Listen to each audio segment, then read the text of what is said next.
Alright, so as you can see, we got her wheels on and the lift on. Not much of a lift, it was an inch from Subtle Solutions. It's just the strut top spacer lift. It's pretty simple to put on, pretty straightforward. This car didn't give me as many issues as her last car did. The rears took longer than the fronts.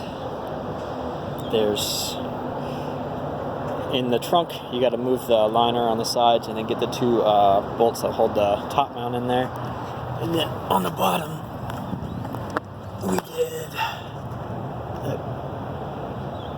these 3 bolts for the shock, for the end link, and then one that bolts to the knuckle on each side. And then we just drop the suspension out and then put the strut top spacer on top, and basically just reinstalled it with extended hardware. In the fronts, we just disconnected the bottom of the strut where it mounts to the knuckle, and then the 3 on the top hat, and then just dropped those out and put the spacer on top and reinstalled. And we put our wheels and tires on. Mud flaps have been on, you guys have seen those. She and my sister put the lip on. That looks pretty good.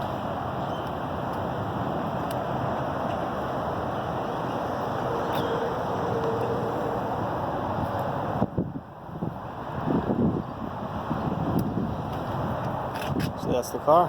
I think the only thing left to do is muffler deletes, window tint. And she wants to get... Last time we built a grill for her last 5th gen Legacy. This time she wants to just buy one and buy headlights. Last time we baked and painted the housings, but she said she wants to buy fancy ones because she wants the C-bar lights. Oh, and we got hella horns on order. We also have the exhaust caskets on order. The horns will probably be here before, but probably do the install on the same day. And that's about it.